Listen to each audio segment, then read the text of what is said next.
प्रथम वर्ष के विद्यार्थियों के लिए वायरस मल्टीप्लिकेशन पार्ट 2 आपके सामने लेकर के उपस्थित हैं। वायरस के प्रथम भाग के अंदर हमने उसकी संरचना, उसके प्रकार, उसके वर्गीकरण और वायरस की प्रकृति के बारे में हमने विस्तार से चर्चा की थी। वायरस के द्वितीय भाग में हम इसके मल्टीप्लिकेशन या इसके गुणन के बारे में चर्चा करेंगे। इसमें हम बैक्टीरियोफेज की लाइफ साइकिल को आधार बना करके किस प्रकार से ये लाइटिक या लाइसोजेनिक साइकिल के द्वारा अपना जीवन चक्र पूरा करता है, इसके बारे में हम चर्चा करेंगे। बैक्टीरियोफेज, जैसा कि हम जानते हैं कि एक बाइनाला सिमेट्री या जटिल मिश्रित सममिति वाला एक वायरस है, जिसमें हेड और टेल दो भाग होते हैं। उसके शीर्ष भाग में जो कि प्रोटीन हेड होता है, उसमें डबल स्ट्रैंडेड डीएनए पाया जाता है, जबकि इसकी पूंछ, जिसके ऊपर कई सारे पूंछ तंतु पाए जाते हैं, और इसकी पूंछ जो होती है वो हेलिकल सिमेट्री वाली होती है। तो एक बाइनाला सिमेट्री वाला ये वायरस किस प्रकार से अपना जीवन चक्र पूरा करता है, इसके बारे में हम आने वाली स्लाइड्स में अध्ययन करेंगे। बैक्टीरियोफेज की रेप्लिकेशन साइकिल, जैसा कि इसमें बताया गया है चित्र के अंदर, ये दो प्रकार से अपना जीवन चक्र पूरा करता है। एक कहलाता है लयन चक्र, जिसे हम लाइटिक साइकिल कहते हैं। दूसरा होता है लयजनक चक्र, जिसके अंदर वायरस अपने बैक्टीरिया के साथ में मिल करके, अपने डीएनए के साथ इंटीग्रेट करके अपना जीवन चक्र पूरा करता है, और साथ में वो एक महत्वपूर्ण प्रक्रिया को भी अंजाम देता है, जिसे हम ट्रांसडक्शन या पारक्रमण कहते हैं। यहाँ पर चित्र के अंदर आपको दोनों ही डायग्रामेटिक दिखाए गए हैं। हम इसकी विभिन्न स्टेजेज के बारे में अध्ययन करते हैं। There are two type of bacteriophage replication, that is lytic and lysogenic cycles. In lytic cycle, the virus destroys the host cell. It is rapid process where the host cell undergoes lysis.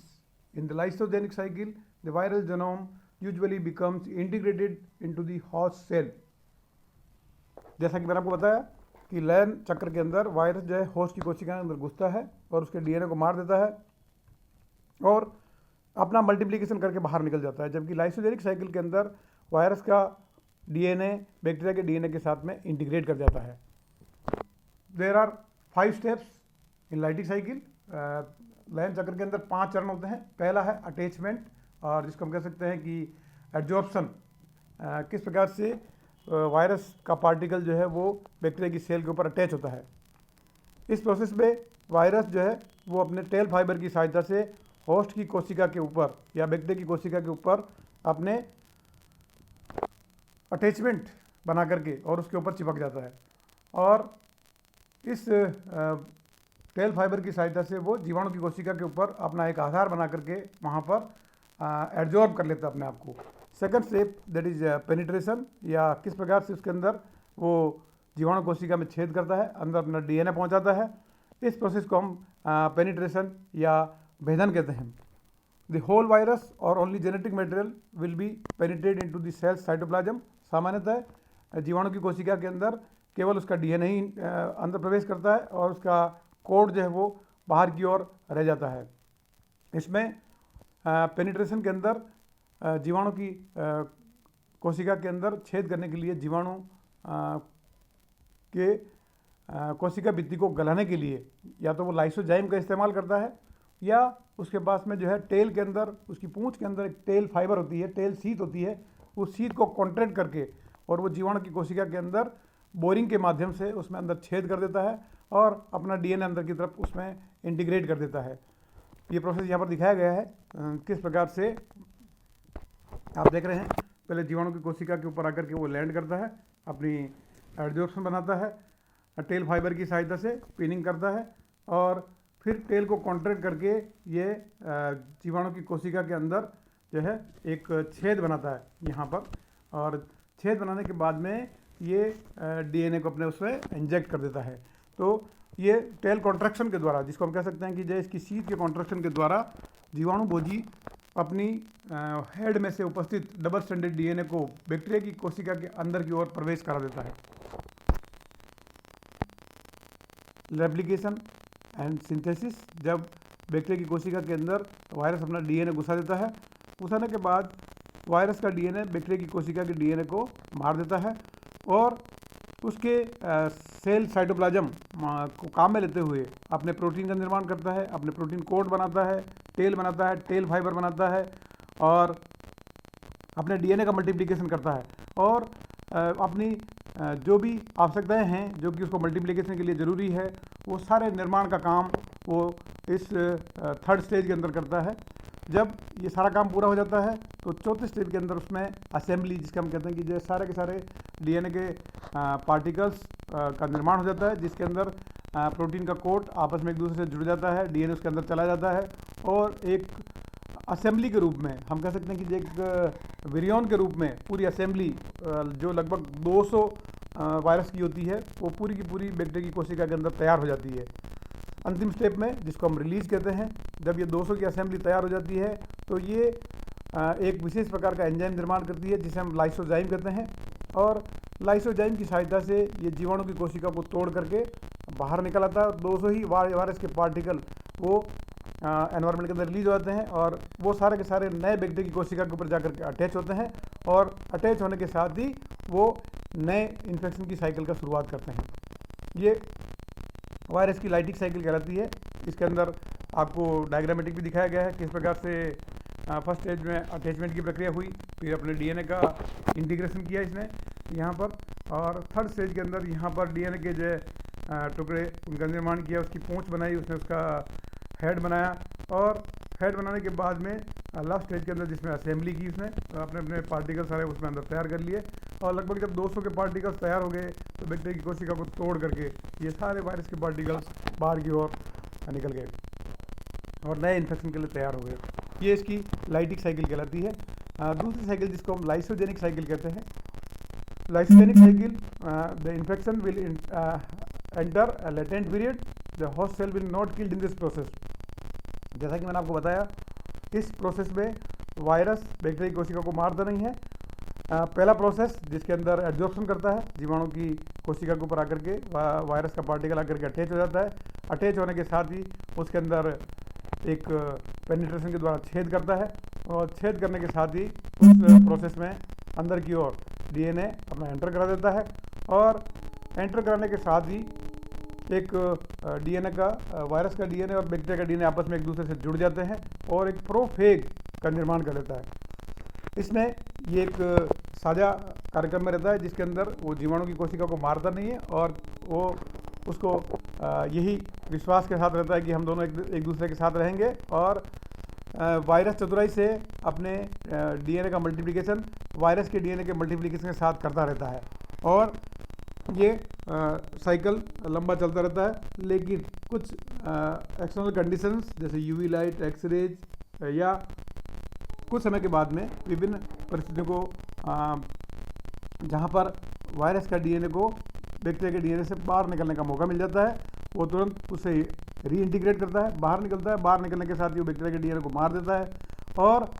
जब वो बाहर निकलता है तो उसके साथ में कुछ बैक्टीरिया का डीएनए भी टूट करके साथ आ जाता है और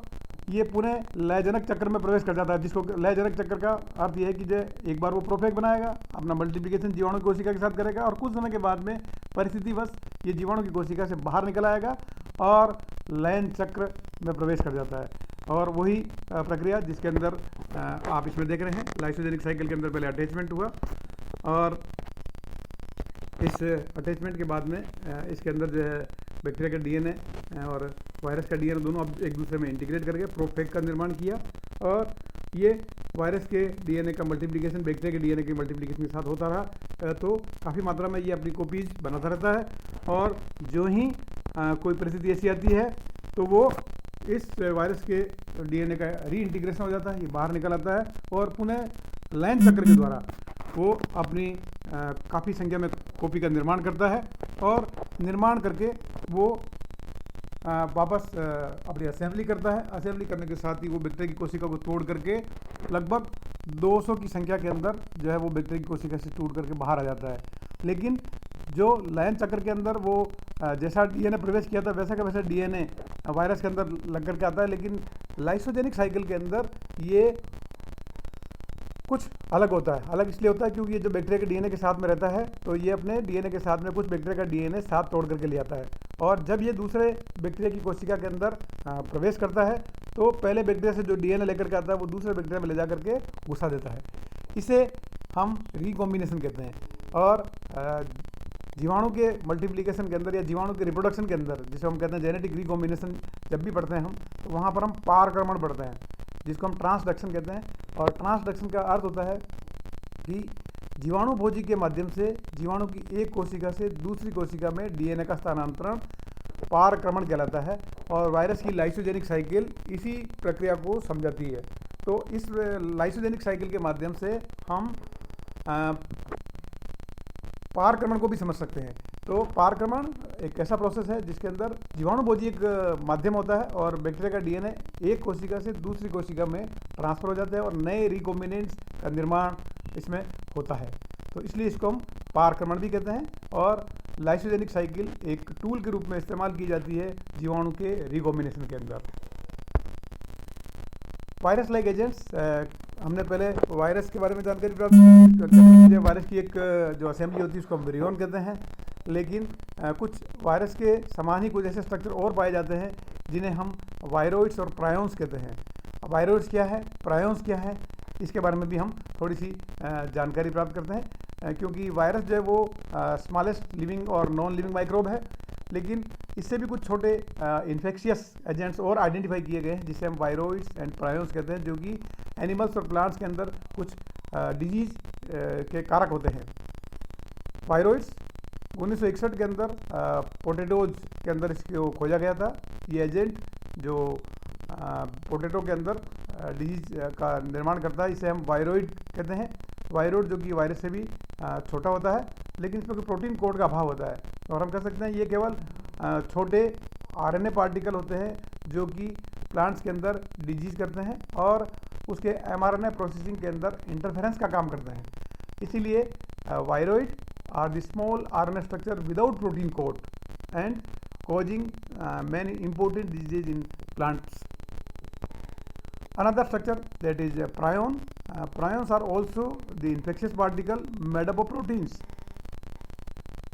Research indicates that the prions are the normal proteins that become folded incorrectly, and prion could cause neurological degenerative diseases such as mad cow disease, scrapie disease. ऐसे कुछ